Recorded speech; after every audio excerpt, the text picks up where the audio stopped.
Right, we are going to get some reaction now to Manchester City being knocked out of the Club World Cup. Kaveh Solikol, our chief correspondent, is there for us. And Kaveh, Manchester City, up until a couple of hours ago, it looked fairly good in this tournament. What on earth happened out there? Well, it was an absolutely extraordinary game.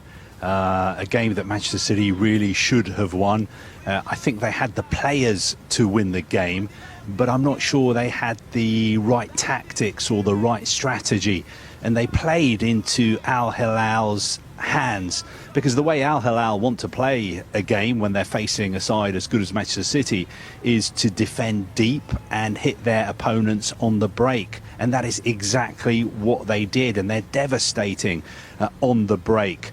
City basically spent the whole game camped outside Al-Hilal's penalty area, and when they were unable to break through, Al-Hilal basically hit them on the break. And you have to say, at the end of the day, Al-Hilal deserved their victory. It was an absolute masterclass in attacking football from them, and also a masterclass in defending. And I think it really tells you that Saudi Arabian football is perhaps a little better than people give it credit for. When we talk about Saudi Arabian football, we always talk about money, we always talk about transfers, we always talk about the massive wages that are on offer there as well. But I do think that something is happening in Saudi Arabia. Their football is developing fast, and Al-Hilal so far in this tournament have been unbeaten. And they've come up against sides like Real Madrid. They've beaten Manchester City tonight. And I think now there's a chance that they could make it all the way to the final. Because if you look at the draw, their next game is against Fluminense of Brazil here in Orlando. And then they will face either Chelsea or Palmeiras. And if they get past either of those two sides, then they will be in the final in New York, New Jersey. Late night out there for you, isn't it, Kaveh? Very early in the morning. We know that these post-match interviews take a little bit of time to come through, don't they? So how did Pep Guardiola and his players seem afterwards?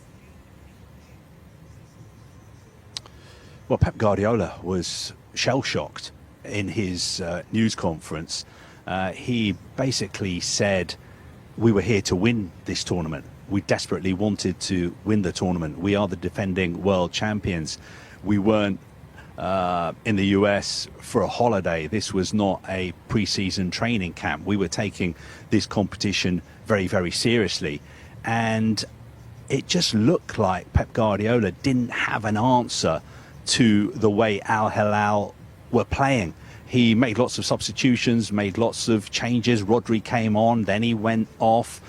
Phil Foden came on, Shirky came on, Mamouche came on, but still the pattern of the game didn't change. Perhaps what Manchester City needed to do is let Al-Hilal have the ball or defend a little bit deeper, because the whole game, exactly the same thing was happening. Manchester City had the ball, they weren't able to break through, and Al-Hilal would hit them on the break. So Pep Guardiola was shell-shocked. He was trying to sort of work out what had happened. And as for the players, we spoke to Bernardo Silva afterwards, and you could tell from his expression, you could tell from the way he was talking, that he was very, very frustrated about the way the game had panned out. He simply could not understand why City could not get to grips with the way Al-Hilal were counter-attacking. And he was also very upset about the fact that City had been knocked out of this tournament. He made it very clear. He said, look, this feels on par with being knocked out of the Champions League. There is no silver lining to this. We are not happy that we are leaving this tournament early and we'll be going on holiday and we need a rest and we need to recharge our batteries. Far from it. He said, we were here in the US to win this tournament, to defend our title as world champions, and we fell short. We simply weren't good enough, and Al-Hilal were better than us on the night. Kaveh, you touched on it a little bit earlier, you know, where Saudi Arabian football sits, what this does. I mean, only a couple of days ago, Cristiano Ronaldo saying, you know, you've all underestimated how good this league is. So can you just put this into a little bit of context for us? I think it's probably the best result in the history of Asian club football.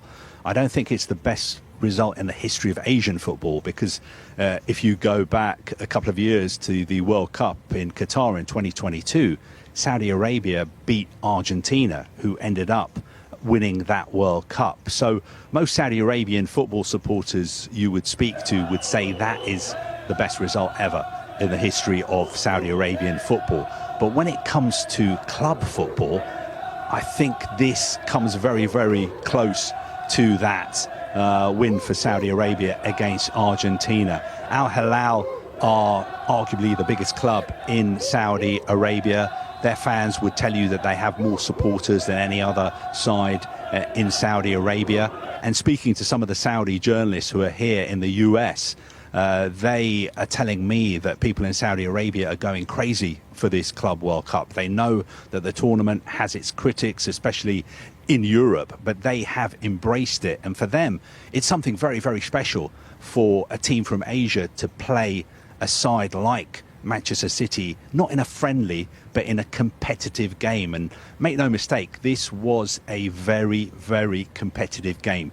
You could tell by the way the players were celebrating the goals. Even when City took an early lead, their players were celebrating like they'd scored a winner in a Premier League game. It means a lot to them. And of course, the way Al-Hilal were celebrating their goals tells you all you need to know about how important this is for them.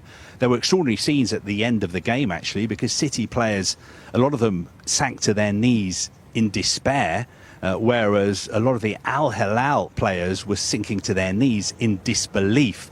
And the president of the club was waiting for them on the touchline. It took about half an hour for all their players to leave the pitch. But make no mistake, this is a very, very special night for Saudi Arabian football.